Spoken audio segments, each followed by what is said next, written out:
O estado do Rio de Janeiro concentra alguns dos maiores contrastes urbanos do Brasil. Em poucos quilômetros, a paisagem muda de cartões postais internacionais para cidades e bairros marcados por violência crônica, transporte precário, falta de saneamento e oportunidades limitadas. Em 2025, esses problemas se intensificam em determinadas áreas, onde o morador enfrenta longos deslocamentos, escolas e postos de saúde sobrecarregados, serviços básicos falhando e insegurança constante nas ruas. Este vídeo organiza um ranking com 10 lugares do estado que acumulam os piores indicadores de qualidade de vida, considerando taxa de criminalidade, acesso a serviços, infraestrutura urbana, emprego e mobilidade. 10º lugar, Bangu.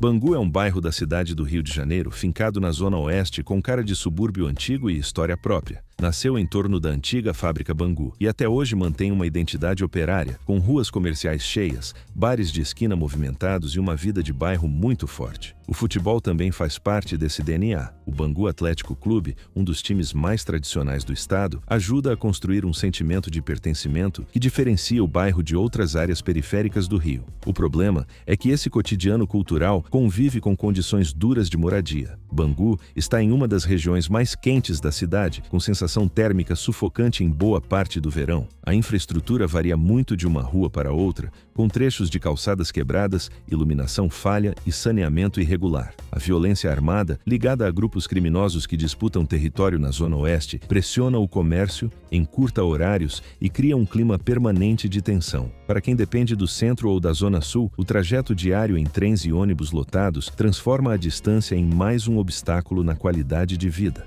9º lugar, Magé. Magé é uma cidade da região metropolitana do Rio de Janeiro, espalhada entre áreas urbanas simples, comunidades às margens das rodovias e bairros com jeito de zona rural. Tem tradição ligada à Baía de Guanabara e a festas religiosas antigas, com procissões e celebrações em pequenas praças e igrejas históricas. Esse traço interiorano, com comércio de rua e convivência em frente de casa, diferencia o município de outros polos totalmente urbanizados da região. Por trás desse clima de cidade pequena, os problemas são pesados. O saneamento é falho em muitos bairros, com esgoto a céu aberto, ruas de terra e alagamentos constantes em épocas de chuva forte. A malha viária acumula buracos, iluminação deficiente e pontos sem calçada adequada, o que aumenta a sensação de abandono. Na saúde e na educação, unidades cheias e carência de profissionais obrigam muitos moradores a buscar atendimento em cidades vizinhas. No trabalho, grande parte da população depende de empregos em Duque de Caxias, na capital ou em outras áreas da Baixada, enfrentando ônibus demorados, trânsito intenso em rodovias como a BR-116 e um custo de transporte alto em relação à renda. 8º lugar, Campo Grande. Campo Grande é um bairro da cidade do Rio de Janeiro, na zona oeste, que funciona quase como uma cidade própria. O calçadão comercial, os shoppings e o fluxo intenso de gente nas ruas dão ao centro do bairro um ar de polo regional, com vida econômica própria e presença forte de comércio popular. Em volta desse núcleo mais estruturado, espalham-se inúmeros loteamentos e subbairros, onde o padrão de urbanização cai rapidamente. Nos setores mais afastados, aparecem vários dos problemas que colocam Campo Grande na lista. O saneamento é irregular, com ruas sem drenagem adequada e pontos que alagam com frequência. A coleta de lixo falha em muitos trechos, o asfalto é remendado e a iluminação pública não cobre todas as áreas. A violência armada, ligada a grupos criminosos presentes na zona oeste, interfere no funcionamento do comércio de bairro, restringe horários e aumenta a sensação permanente de risco. A distância até os principais polos de emprego da cidade, somada a ônibus lotados e trajetos longos, transforma o deslocamento diário em um desgaste constante.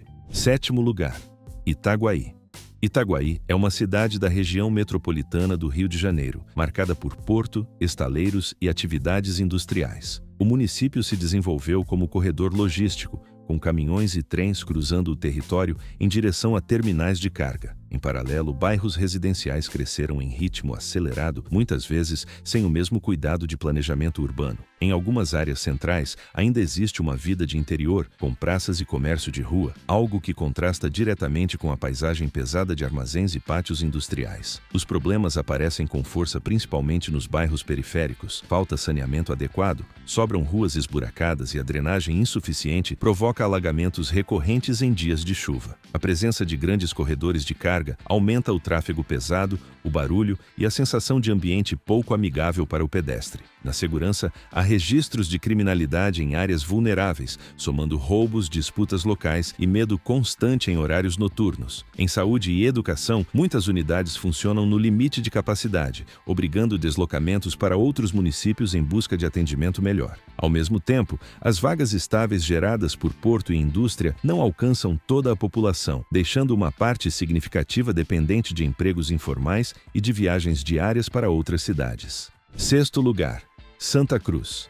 Santa Cruz é um bairro da cidade do Rio de Janeiro, na extremidade da Zona Oeste, misturando indústrias pesadas, conjuntos habitacionais e áreas ainda com cara de periferia semi-rural. A presença histórica de fábricas e do antigo matadouro marcou o perfil da região, que hoje abriga também terminais ferroviários e grandes pátios logísticos. Essa combinação cria um ambiente urbano muito específico, com caminhões, trilhos e galpões, dividindo espaço com ruas residenciais simples. Os problemas do bairro, porém, aparecem em quase todos os aspectos da vida diária. A distância em relação ao centro faz com que qualquer deslocamento seja longo, caro e cansativo, especialmente para quem depende de trem e ônibus lotados. Em muitos trechos, o saneamento é precário, com esgoto aparente, drenagem ruim e alagamentos recorrentes em época de chuva intensa. Ruas esburacadas, calçadas estreitas ou inexistentes e pontos com iluminação deficiente aumentam a sensação de abandono. A segurança pública também é um ponto crítico, com a atuação de grupos criminosos e conflitos armados que afetam o comércio de bairro, restringem horários de funcionamento e criam rotinas adaptadas ao medo. Equipamentos de saúde e educação frequentemente operam no limite, obrigando filas e deslocamentos maiores, o que reforça a percepção de baixa qualidade de vida para quem mora em Santa Cruz. Quinto lugar, Nova Iguaçu. Nova Iguaçu é uma cidade da Baixada Fluminense que funciona como polo regional de comércio, serviços e transporte. O centro urbano concentra shoppings, lojas grandes, universidade e um terminal rodoviário movimentado, o que dá à área central uma aparência de cidade estruturada. Nos bairros mais afastados, porém, o cenário muda rapidamente. Vielas estreitas, morros ocupados sem planejamento e conjuntos populares evidenciam um crescimento acelerado sem a mesma velocidade de investimento em infraestrutura. Os problemas que colocam Nova Iguaçu neste ranking estão concentrados principalmente nas áreas periféricas. Saneamento incompleto, ruas sem pavimentação adequada, drenagem insuficiente e coleta de lixo irregular afetam o dia a dia de milhares de moradores. Chuvas fortes costumam criar pontos de alagamento e deslizamentos em encostas vulneráveis. Na segurança, bairros mais afastados registram criminalidade elevada, com roubos, tráfico e confrontos que interferem na rotina de trabalho e estudo. Postos de saúde e escolas frequentemente operam lotados, o que obriga a deslocamentos para outros bairros ou até municípios vizinhos. Embora existam empregos no comércio central, uma parcela grande da população depende da capital e de outras cidades, encarando viagens longas em trens e ônibus superlotados, o que consome tempo, energia e renda e reduz a possibilidade de melhoria efetiva na qualidade de vida. Quarto lugar, Belford Roxo.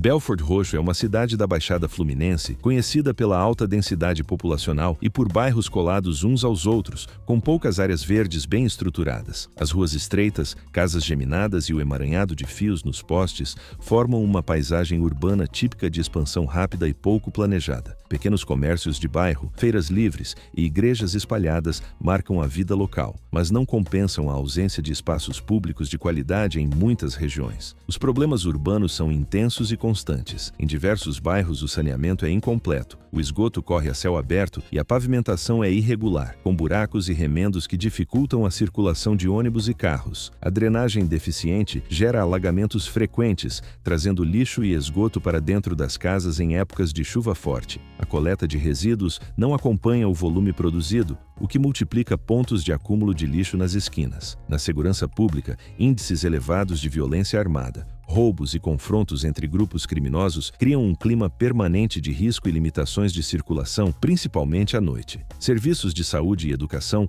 operam sob forte pressão, com filas e falta de vagas, obrigando muitos moradores a buscar atendimento em cidades vizinhas. Terceiro lugar, São Gonçalo.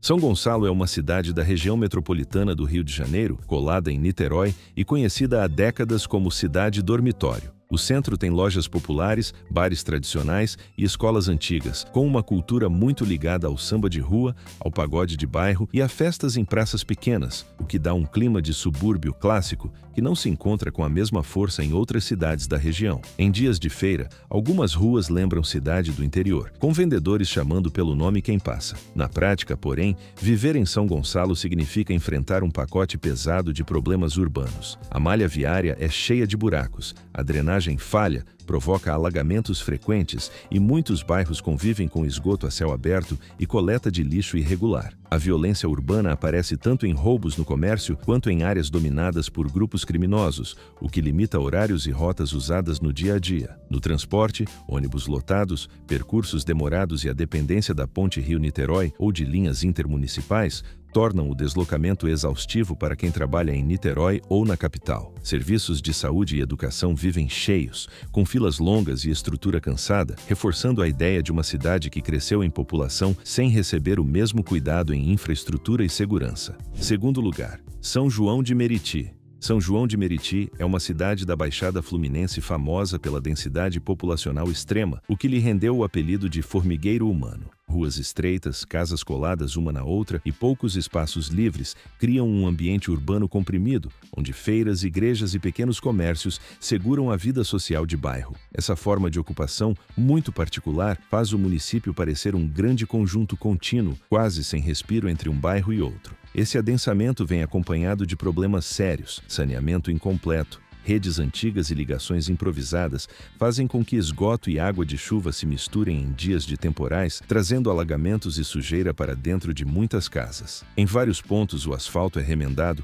as calçadas são irregulares e a iluminação não cobre todas as vielas, aumentando a sensação de insegurança. A violência armada, com presença de facções e operações constantes, afeta o funcionamento do comércio e limita a circulação em certos horários. Postos de saúde, escolas e equipamentos públicos operam cheios, com falta de vagas e demora em atendimentos, o que empurra parte dos moradores para cidades vizinhas em busca de serviços mínimos. Primeiro lugar, Duque de Caxias. Duque de Caxias é uma cidade da Baixada Fluminense que mistura grande polo industrial e logístico com bairros periféricos carentes. A cultura local tem marcas fortes como bares de samba, churrascarias tradicionais e feiras de rua cheias, além de festas de igreja que lotam praças de bairros antigos. Ao mesmo tempo, enormes galpões, pátios de caminhões e a proximidade com o polo petroquímico criam uma paisagem pesada que diferencia o município de outras cidades da região. Os problemas que colocam Duque de Caxias no topo deste ranking são amplos e profundos. Em muitos bairros, falta saneamento decente, esgoto corre em valões abertos, a drenagem é insuficiente e alagamentos se repetem a cada chuva forte, trazendo lixo e mau cheiro para áreas residenciais. A proximidade de indústrias e tráfego intenso de caminhões alimenta preocupações com poluição do ar, barulho constante e ruas degradadas. Na segurança, índices elevados de violência, disputas armadas em regiões estratégicas e roubos em áreas comerciais criam uma rotina de medo, com rotas proibidas e horários evitados. Embora a cidade arrecade muito e concentre empresas grandes, isso não se traduz em serviços públicos proporcionais. Postos de saúde e escolas sobrecarregados, praças mal cuidadas e iluminação falha evidenciam desigualdade profunda. Para quem vive nos bairros mais afastados, a sensação é de pagar o preço de morar perto de um dos principais corredores econômicos do estado, sem receber em troca qualidade de vida mínima. Se esse vídeo foi interessante, deixa o like, se inscreve no Capital Imobiliário e compartilha com quem também está pesquisando onde morar.